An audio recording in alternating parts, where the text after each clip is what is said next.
Hello, and welcome to Fact Schmacks. It's the podcast good enough to get you a C. Minus.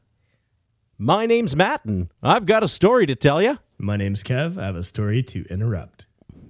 Hey, Kevin. Matthew. How's your week been, buddy? It's been good. It's been busy. Lots of things going on. How about you? It's been pretty good, A little lacking, perhaps? A little lacking, as it always is, right up until this moment. This moment Yes. is when it all comes to fruition. Absolutely. This moment makes my week. So, I don't know if these episodes will be released chronologically, but last week, in honor of our new bit kind of segment we're doing on our show, Fact Schmacks, this or that, I gave you two options. That is true. There were two options. I can't remember which one you picked. As normal, doesn't matter. So we have the other one because I was all like, oh, I should probably do two and keep pumping this or that. And I was like, fuck it. I already got it made. I'm just going to let it ride this time. I'll just bring it up. So we got a new thing, this or that. Two options. Look for it. It's fun. It's more podcast, less effort. So without much further ado, we're going to talk about some phobias. Yay! And we're gonna put the C in phobias. No, that episode didn't come to fruition, so we have new phobias. Okay. Which are also C themed on the podcast. Okay. Good enough to get you a C. Hey, there we go. So, let's jump into it. Fact or schmacked, Matt? Yes. Choreophobia is the fear of dancing. Choreophobia is Choreophobia. Yeah. No, it's clearly the fear of Corys. That's quarry with a Q. This is C. Like choreograph. Choreophobia. No, Corys, like, Corey Feldman. Oh, God damn it. Continue. Yeah, I'm going to have to. Fact or schmacked, chronophobia is a fear of time. Ah. Interesting, isn't it? It Fact is or interesting. schmacked, Matt, Oh, my God, yes. chronometrophobia is a fear of clocks. Chronometrophobia. Chronometrophobia. The fear of clocks. What was that first one again? Choreophobia. Choreophobia. Yeah. Second one's Fear of people chronophobia. dancing. Chronophobia is the fear of time. And chronometrophobia is the fear of clocks. What's it going to be, Matt? You've presented me with three that have a pretty internally consistent logic. TikTok, unless you're chronometrophobic. I believe that one. I'm going to go with the fear of clocks. Sure, why wouldn't you? Okay, so you're going to go with the second one, which is chronophobia. No, that's not what I'm. No, I'm going with the first one. That's the one I think. Yeah. God damn you! Yes. What gave it away? Lucky guess. Actually, you know what? Lucky guess. Moving on. No, what it was between chronophobia and chronometrophobia. There's the common link of. It didn't seem right that one would be right and not the other one. Really? You get me? Because there's the common root. You would have thought that I just dropped or added a word to it. Well, because how lazy I am sometimes. Absolutely. Yeah, no, I did ponder that too. But yeah, to me, it seemed inconsistent that one could be wrong and the other, one of them could be wrong. Well, son of a bitch. So, but that was the logic I was going with. Great, that's wonderful. Funny you mentioned. Funny you mentioned Chrono. I'm playing a video game right now called Chrono Cross, which is it's an old Japanese role playing game that I played when I was a teenager. Sequel to an old Super Nintendo game called Chrono Trigger that a lot of people love and hold dear. A lot of people do love and hold some video games dear, don't they? I sure do. Right? Everybody loves playing a video game these days. bet you wonder how that old video game craze got started in the first place, don't you? Pong. Well, I feel like we're going to find out. We're about to find out. In 1969. Wait a minute. Wait. This is going to be a trilogy, you said? Mm-hmm. Let's address that off the hop. So, okay, yeah. So the chronologically, the story that we're telling, I wanted to tell a story, and then I realized there was basically two stories that I had to tell before that to get to a spot that where a lot of the parts of the story would make sense. So this is the first of 3 episodes that are, going to be about video games and the early history of video games. In trilogy speak, that means this is the best. The next one will be okay, and the third, some will love, most will hate. I think that's about how that works. I hope not, because the third's the one is the starting point, really. That's the one I really want to tell. Anyways, in 1969, a young man named Nolan Bushnell was having an epiphany. I had one of those once. Yeah? Yeah. I had an epiphany once. You let me tell 3 sentences in a row. That's pretty good. 1969. 69, Nolan Bushnell. He's inside Stanford University looking at a gym-sized computer running a program called Space War. Nice. Yeah, it has an exclamation mark, so it's Space War. Yeah, okay. For a few years in college, this guy, Nolan Bushnell, he'd been running the games section of an amusement park, and he knew from his experience with coin-operated amusements that people would pay good money, lots of money, to play something like this, kind of simple vector graphics game that he was looking at. His head spinning with possibilities. He does the math, and his excitement kind of quickly goes away because, the computer he's looking at costs $1 million. There's no break-even point when you're getting people to pay a quarter pump in quarters. Yeah. But he was aware of this thing called Moore's Law. Do you know what Moore's Law is? I don't. Computer and guy? I feel like I'm going to find out. Moore's Law is a theory that states that every 2 years the amount of transistors in a processor doubles, I believe. I've heard it. I just haven't heard. I've heard that theory, but not presented as Moore's Law. Yeah, that's so. Basically, at the end of the day, it means that computers get more powerful and cheaper over time. Okay. So he knew that there would come a time, when the finances were going to work. So 2 years later, Nolan Bushnell and his business partner, Ted Dabney, formed a company called Syzygy to try and make a Space War clone. Now, they were successful in making it. I think it was called Space Command. But it didn't really perform very well. They were able to, I think they had like $1 million in sales, but they needed more than that. And so they needed change, if this like thing was going to be. And nickels and dimes? Well, no, actually they needed to change their name because it turned out that Syzygy was a company that someone had already founded.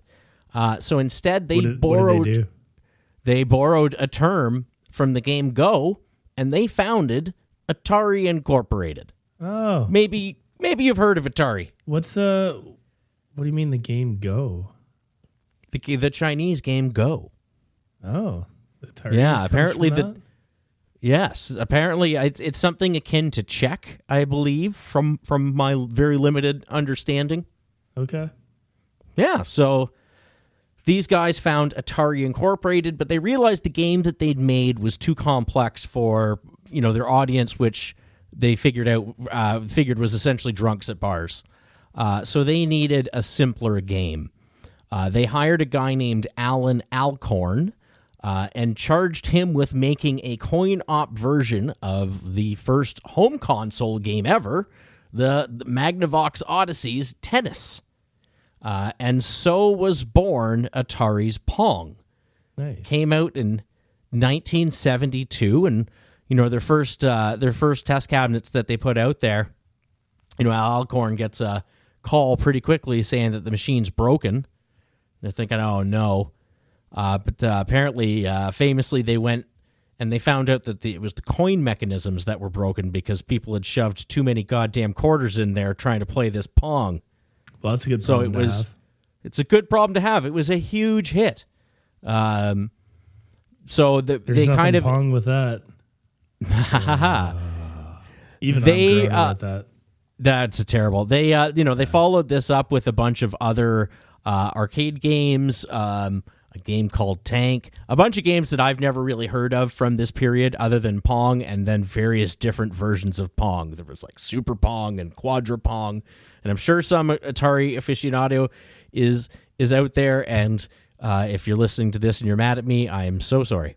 That's all I've got to say for myself. I meant to write down a list of what those games were, and I did not get down to it. Fact schmacks, ladies and gentlemen. Fact schmacks. But during this period, Bushnell and Dabney, they develop a disagreement over the direction of the company, and Dabney sells a stake to Bushnell, and he leaves. So probably not great, but who knows. In 1974, Bushnell decides that coin-op is way too competitive an industry, and that the home console market is maybe the way that things are going to go.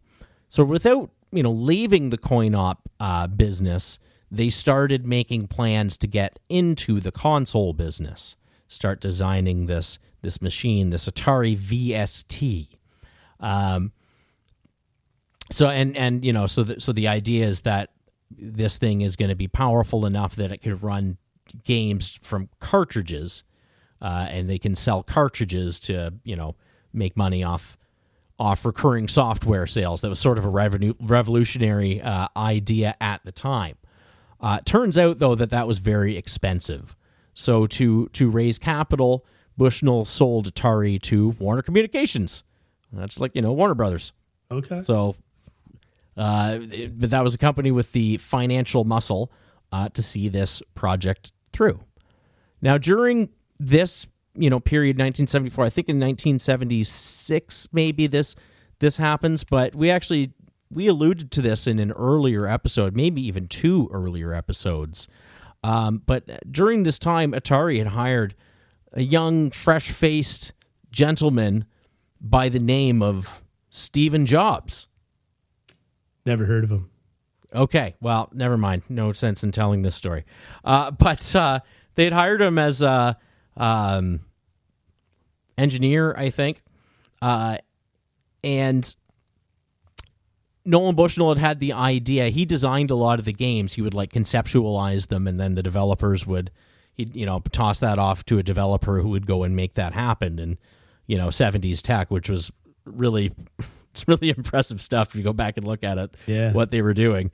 But he pitched a game to Steve Jobs called Breakout, or he pitched it to Al Alcorn, and Al Alcorn then tasked Jobs with doing it. Even though Steve Jobs didn't actually do it. I'll get to that. Anyways, Breakout was supposed to be a single player version of Pong. You know the game where I'm talking about, right? You shoot the bricks out. Yeah, exactly. You shoot a wall of bricks, and you've got your paddle that goes back and forth, and so I kind of get it as single player Pong. But what Atari and Bushnell had done was challenge Steve Jobs to make this thing with as few chips as possible, and they had offered him a reward of $100 per chip that he's able to remove from this thing. Under a certain benchmark, so design the prototype of this game and make sure that it has under this amount of chips, drive costs down.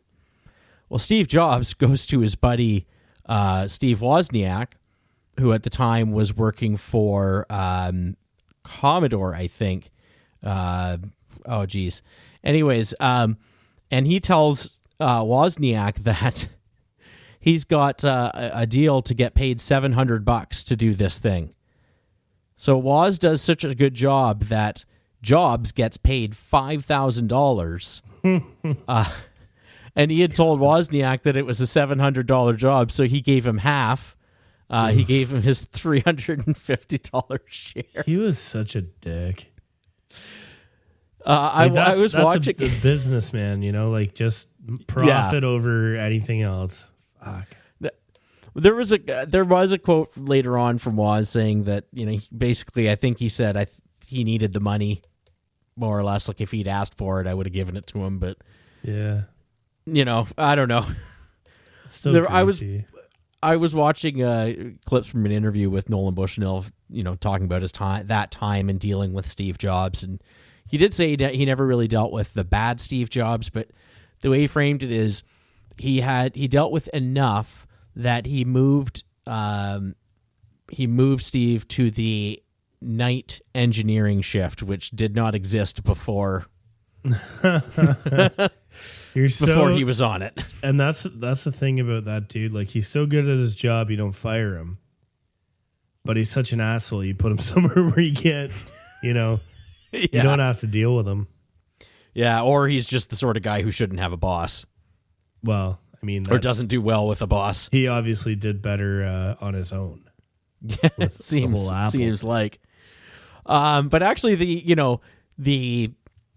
some of the expertise that they needed to found Apple, they picked up from Atari. In 1977, the Atari VCS, which we know more commonly as the 2600, it was rebranded as the 2600 in a little bit. It's released, but it doesn't sell very well. The following year, Nolan Bushnell winds up getting pushed out of the company. Because the guy who is kind of representing Warner Communications interests wanted to swap out the R&D department essentially for a marketing department. To that guy's credit, that plan actually worked pretty well. They rebranded the VCS as the 2600. They changed the design of it a little bit, shipped it with some paddles, and all of a sudden this thing starts selling like hotcakes. They wound up, selling 30 million of these things. Yeah. They sold 30 million of these things between 77 and 92, which I did not realize they were still making them until 92. 77 to 92? Yeah. The same Atari. Yeah. Wow. That thing would have been so goddamn outdated in 1980. Wow, as soon as the Nintendo came out, it was super outdated. But that's a story for another day. Anyways, foreshadowing, maybe.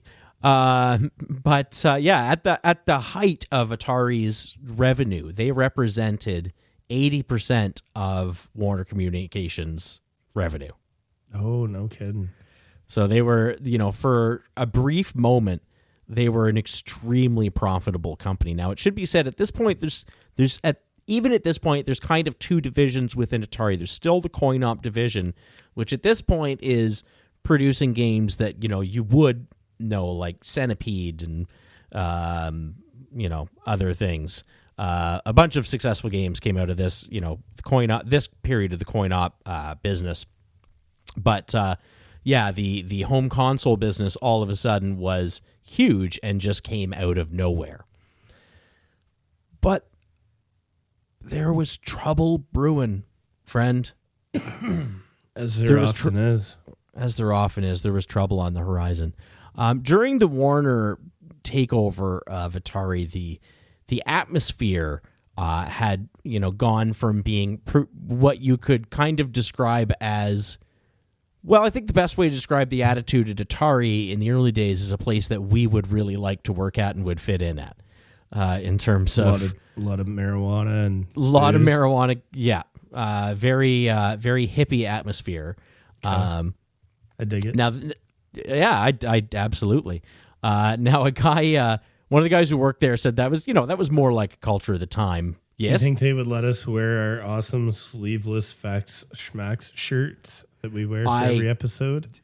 I think that they would until Warner comes in. And they're like, put those guns away, son. Yeah, absolutely. You're scaring Sharon. Put that gun show away. Sharon's scared. So this, the suits start to change the atmosphere inside of Atari, and that kind of starts to wear, one little thing that starts to wear on some of the longer time developers. They also had a policy of not crediting any of the developers who worked on any of the games. They wanted every game to just be associated with only Atari as the creator. And so, if you're a designer who's making these absolute bangers for the company and you're getting, not that much money on a game that could sell millions of units, and you're not even getting, paid in exposure or credit, you'd start to get, a little frustrated. So 4 developers broke off from Atari and they formed a company called Activision. Nice. Yeah, and just like that, the concept of a third-party developer became a thing. Like, it just didn't even exist in the video game world before that. Yeah. Right? Because you're either putting out your own proprietary hardware or that was it. Yeah. So Activision starts releasing games for the Atari 2600, and Atari does not like that because their entire business model for the console was the software. Is the software. They're actually selling the hardware at a loss, and they're counting on getting a piece of all the software on the back end. So wait a minute. They didn't have any of this hardware that fit with the Atari patented? Well, they'd patented, but they hadn't locked anything out. There was no lockout chip like there was on the NES, or like there would be on modern consoles. There wasn't, they hadn't thought about it because it wasn't a thing. Sure. So I give them some credit there. They sued Activision, but they lost, which is a good thing probably in the long run for the consumer. But at the time wound up being maybe not such a great thing. Because now that there's a legal precedent saying that just anybody can put out an Atari game, pretty much everybody did for a little bit, and it's great, if you're Activision, you're putting out Pitfall, which, everybody agrees is a stone cold classic. But not too many people remember Chase the Chuck Wagon, brought to you by the fine people at Purina. So the market just starts getting flooded with games of wildly varying quality. And consumers start to get a little wary of, the video game market, software catalog in general. At the same time, the Apple II computer comes out. It means that affordable computers are now making their way into people's homes, and people are starting to get the idea of why buy a device that does, only one thing there when you can, get something that does it all. In 1982 days. Hey, that's when I was born. Hey. You're old. I'm very old. You're an old damn man. I'm just a young man. Okay there, Mr. 83. Surely, though, the quality software coming out of Atari should be able to keep the company afloat. Right? Wrong. Well, wrong. Rather than realize that name recognition was probably the strongest card that management had, or that the company had, they made a series of incredibly poor decisions which wound up kind of gambling their consumer goodwill away. The first was Pac-Man. How could Pac-Man be bad? Right? Yeah, I mean, that's a classic. That is a classic. Well, Atari had gotten a license to publish the game late in the year of 1982, and rather than wait until the next holiday season, they rushed out a legendarily bad port. It did sell 8 million copies, but the problem with selling 8 million copies of a shockingly bad game is that winds up being just a terrible advertisement for your product. And you have consumers that feel burned. Like this, you would have to go up and go and look up footage of this, but it does not even really resemble Pac-Man all that much. To the developer's credit, apparently he showed the management his managers a prototype, and they were just like, fuck, release that, good enough. Sounds like Cyberpunk release. That was such a letdown, man. I followed all the news for that game. I got my fiance bought it for me for my birthday, and I downloaded it, and I was like, man, apparently it's playable now. Good. I know. I got to go back to it. I've just been so busy. I've hardly had time to play games lately. Opine on Cyberpunk for one moment while I grab a beer. Oh God, Matt. Why don't you just edit this out? Why do you always do this to me? Just leave me here to natter and ramble on at people. Nobody wants to hear this shit. They came here for, to be honest, I'm not even sure why you're here. This is Fact Schmacks. It's not exactly the high quality production you might so wish to hear. I stashed it very close. Oh, that's good. That's good. I hope you edit that out, but I know you won't because you never do.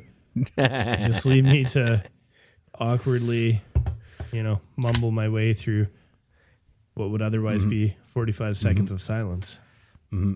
Starfield got delayed, game that I'm quite excited about. Oh no! What? And one of the developers was apparently quoted as saying they were very much concerned about being the next Cyberpunk. So, as long as they're making sure that the game works.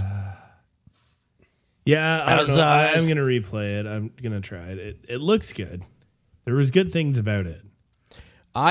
They put out a demo on Xbox, and I played it there. They gave like a free 10 hours with the next gen update, and it seemed like pretty polished. I just didn't really love the underlying game that much. Yeah. So I don't know. I probably needed to give it more time. But yeah. So, anyways, back to Atari here. They'd sold 8 million copies of a very, very bad port of Pac-Man. But they still had a ton of copies left, and I think they also so they had a lot of copies that were returned to them from retailers. Similarly, Atari had paid $25 million for the license to publish a game based on E.T. I've heard of E.T. the game. Then, so having paid $25 million for the license, they give one developer roughly 2 months to program it. It's a complete disaster. And they also made way too many copies of that game. Supposedly there was a surplus of 3.5 million copies. Apparently they buried a bunch of them in not apparently. It's now known for a fact. There's like a Netflix show or something on it. It's like the worst game ever made, they say. Yes. Like it's unplayable. It's very, as unplayable very as Fact Schmacks is unlistenable. We are the ET game of podcasts. Yeah. I think we're more the Pac-Man. Yeah, okay. We're just a bad port. In December of 1982, an earnings report from Atari stated that the company would miss earlier growth projections on account of competition from, other third parties, from computers, from just coin op, which they were still doing. So they're also kind of competing with themselves there. But this news actually sent the market for video games like literally spiraling. Investors started pulling out of Warner Communications in droves. Their stock lost. I think it went from $50 to $20 or $70 to $20. Like it lost a ton of its value almost overnight. Third-party development all but dries up for the Atari. So now no software is selling for the thing, except for Activision, which is still making some games. But the back-to-back disasters from, disaster releases from Atari meant that consumers no longer trusted their brand. And at that point, retailers stopped even stocking the product. The market for video games just dries up from an earnings report. Wow. Atari went from reporting revenue in billions to losing over $500 million in 1983. Warner sold that part of the company to a guy named Jack Tramiel, but the North American video game industry didn't recover until 1986. I think I know what happened then. When something else happened. Nolan Bushnell, on the other hand, founded Chuck E. Cheese after he left Atari. No shit. So he's got that going for him. So in a roundabout way, he's actually responsible for Five Nights at Freddy's, too. Oh, yeah. He's responsible for most of our childhood. I always wish we had a Chuck E. Cheese nearby. Yeah, we missed out. Yeah. Not seeing creepy animatronic animals. Yeah. Apparently, Five he Nights thought at it was... Freddy's? Sorry, you go ahead. No, yeah. Ask your question. Five Nights at Freddy's is Chuck E. Cheese? Well, it's based it's creepy animatronic. I guess that and was it Showtime Pizza is the other one that has a similar sort of weird mascot thing. Okay. I don't know. We grew up in a small town, right? I have none of these cultural touchstones. Post video game crash, Atari, Warner Communications sold the consumer division, so the home console division, because the coin-op division is still actually making money, but they sold the consumer division to a guy named Jack Tramiel in 1984. The deal they made said that Warner's Atari couldn't compete in the console market against Tramel's company, which he now called Atari Games. So there still is two separate Ataris. There's Atari and Atari Games, yeah, and they're owned by. What's their current game? Because I know I've seen the Atari thing. I feel like on the Switch, one of my Switch games has an Atari game on it, and I can't for the life of me. I've been there is like an Atari museum game that came out, I think. Okay, like a retro kind of thing. Yeah, I think there was a retro collection. But the deal that they had made really only stopped them from competing with the Atari brand. So to get around that, they just founded a label called Tengen. I don't know if you remember that label. They're still around? No? I remember that. They actually, yeah, well, you know what? We're going to park any conversation about that company right there because we may or may not be revisiting that later. Okay. The Atari Games company, though, that Jack Tramiel bought, they did release a few more consoles. I don't know if you remember the Atari Jaguar, that thing that had that unholy thing that had it was supposed to be 64 bits and it had a controller with a number pad on it. I believe it was released to compete against the Genesis and Super Nintendo, like towards the end of that generation. Where does the Commodore come in? The Commodore was around at the same time. That was one of the kind of, that was a competing device. That kind of, I think the Commodore 64, and the Atari 2600 were direct competitors. Okay. They're part of what you'd consider the second generation of consoles. Okay. What was the first generation? The first Atari? No, the Magnavox Odyssey. Oh, wow. Just like basically plug and play games that only did one thing. Okay. Yeah. Do you remember back in the day, like having to put it on channel 3, or you'd have to have that UHF converter, or like you'd have the thing where you could screw in the cable, like the coax cable, but then it had the two prongs that you would hook into the antenna thing? Yes. Do you remember all that? We always had cable. Oh, so we never had to use that antenna prong thing. I had to use it on like the basement TV kind of stuff, like the. Oh, you know what? Yeah, sometimes you did to like ground it or something, right? Yeah. Yes, I do remember that now. Yeah. Okay. Or there'd be like the converters and stuff. Dude, like you'd have to, if you wanted to play a game, you'd have to have like half a Radio Shack stock set up. There's so many breakpoints in that signal. You kids these days, you don't understand the pain No of idea. daisy chaining coaxial cables. Yeah, channel. You don't have to be on channel 3. Like when was the last Or you got time one you thing that set looked at normal TV?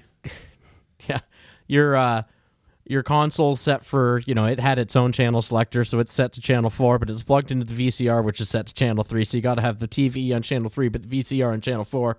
Because remember, the VCR had its own channel tuner built into it too. Yeah. Do you remember that shit? Yeah, dude, VCRs. Madness. Tape. Now, like even when we talk about our podcast, I'm like, usually I say let's record, but every now and then it's like, yeah, we're gonna tape a show tonight.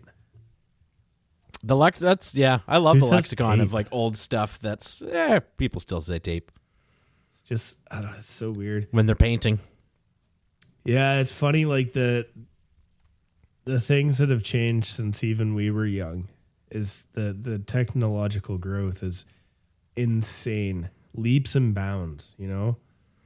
Oh yeah, I mean I remember playing an Atari 2600. Now I'm born in '83, so the NES comes out in '86. So it's not like I'm not young enough to remember when the Atari was the hot thing. I vaguely remember because I never had video games until the N64. So I would always play at neighbors' houses, and I remember the neighbor right beside me, he had an Atari, and we would play it or try to play it because it was super, super jank. And it would be like, sometimes you could get a game to work, sometimes you couldn't. Yeah. You're blowing on it and smacking it into the thing, hoping it would register. And Yeah. And even if you did get it to work, if you had already played, Super Mario, it's so hard to go back to anything pre-Super Mario with like running physics and jumping physics. And that's another thing too. Like there's a lot of people who like to play retro games. And I'm like, why? It's like when I listen to records, my dad, he's like, why the fuck do you want to listen to a record? You got to get up and change it halfway through. It's like CDs and MP3s, man. Like, because he grew up with streaming music. It's the best. He went like everything. Records, tapes, CDs, MP3s. So he's like, why would I go back to that? Whereas me, I'm like, I just like having the big album, this and that. I like the sound of it. But like with gaming, I'm like, why, man? Like ray tracing. There's so many great things now. Why would you want to go to 8-bit?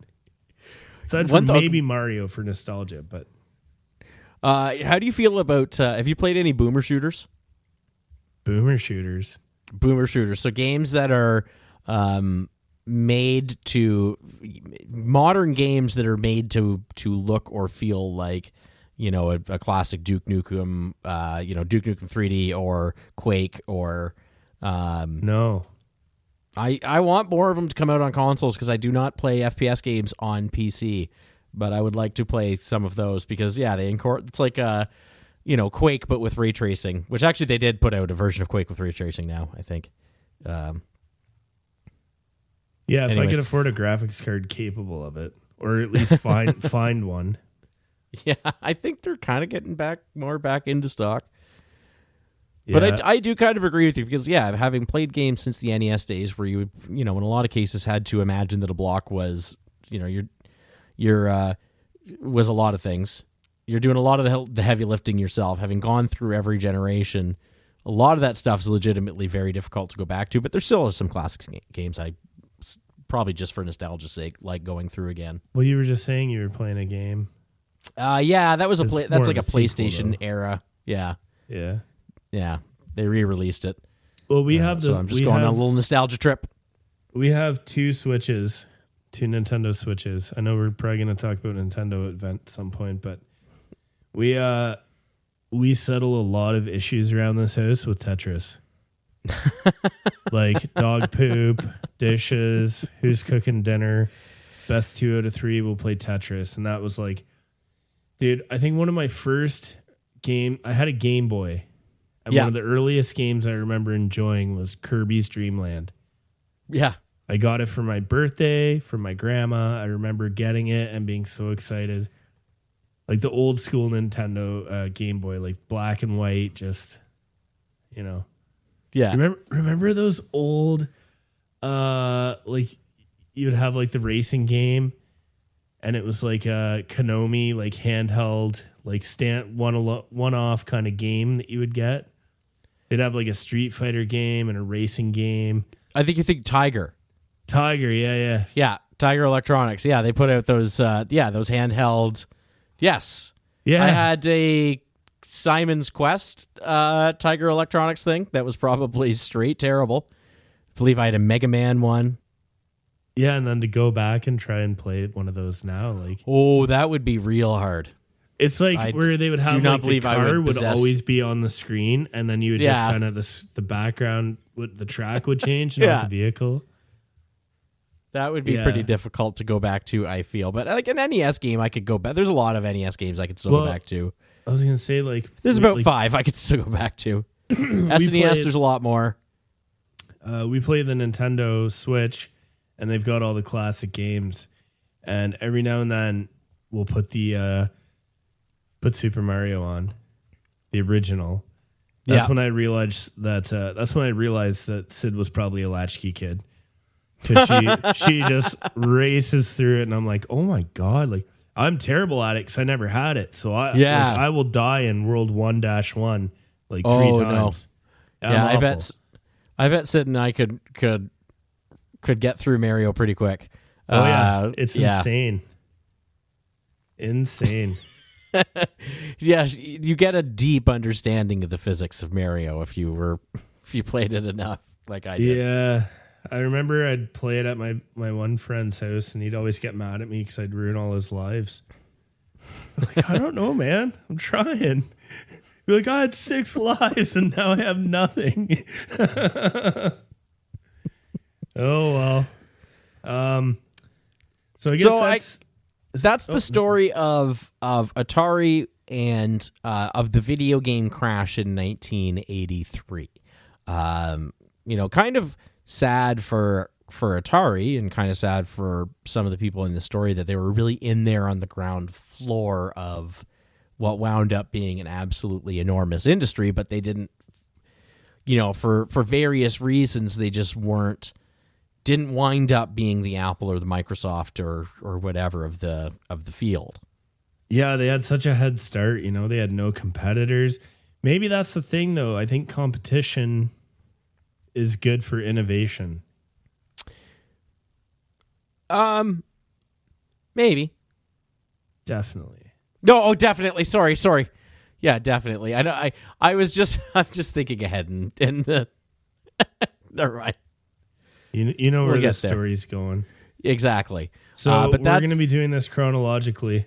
We're going to commit to this right now. So if you're listening, okay, the next episode is going to be we're going to kind of pick video up games. And but if you like, I don't know, just business stuff too. I think I always kind of love the stories of when companies collapse.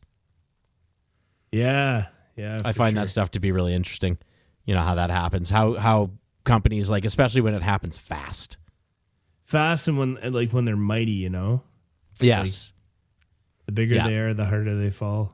There's one particular big company that fell pretty hard that I've got earmarked for something down the line. So nice. We'll talk about that later. But so I don't know, any other thoughts on Atari in general, and just kind of. I mean, aside from just some nostalgic musings that not really, I guess. Yeah, you've got no personal connection with that brand.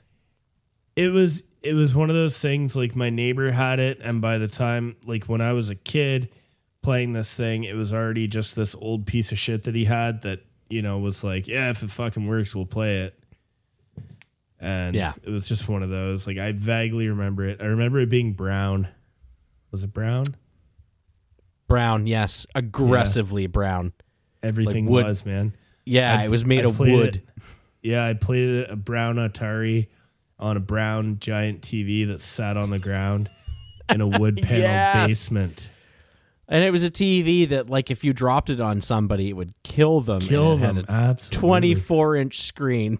We had a Sylvania 27-inch TV that sat on the ground, and we had that bad boy was like 20 years old by the time we got rid of it. We didn't get rid of it until the flat. Remember the first flat TVs came out that were still CRT TVs, but they had the flat screens? Yeah. Yeah. We didn't get rid of it until those came out. I'm pretty sure I had at least one friend. I might have even had I had at least one friend, but maybe two friends who at somewhere in their house, a CRT TV that was meant to be on the ground had broken down, and rather than get rid of it, they had just stuck another TV on top of it. That did work. Yeah, that was a thing. Dude, I remember getting like shocked by the thing. Like it would shock you occasionally. You'd feel like it was great. But that thing, I mean, until we got rid of it, it worked. Oh, yeah. Fantastic. The old Radiation King. They don't make them like that anymore. They don't make them like they used to. Sure don't. I got a closing fact for you today. Can't wait. All right. So this ties into our C phobias, except it doesn't start with a C. It's another phobia. It's a fascinating phobia. Do you know there's a name for the fear of long words? I think you've already done this one. I posted it on the Twitter. Oh, okay. But I haven't done it in the show. Sorry. And from what I can tell, people who listen don't necessarily interact on Twitter, so I don't know if they saw it or not. Which brings us to, before our closing fact here, we got some links in the show notes. If you want to follow us on Twitter, say hey on Facebook, all that stuff, that would be awesome. We'd love to know that you've made it to the end, have listened, enjoy the show, whatever. So carrying on here, we have the word for fear of long words. One quick thing. Okay. Some of these things, like chronophobia, fear of time. Where are you getting this? Who goes, I'm afraid of time? Or who's afraid of clocks? Why are you afraid of clocks? What do you think they're going to do? I think clock is a symbol of your own ticking mortality, not morality. Yeah, I was going to say, my morality is not ticking. It's plummeted long ago. All right, so I'm going to attempt this word. I have no shame. So ironically, the word for the fear of long words is one of the longest words. Okay. Hippopotomonstrossequipedialophobia. I think I nailed it. Hippopotomonstrossequipedialophobia.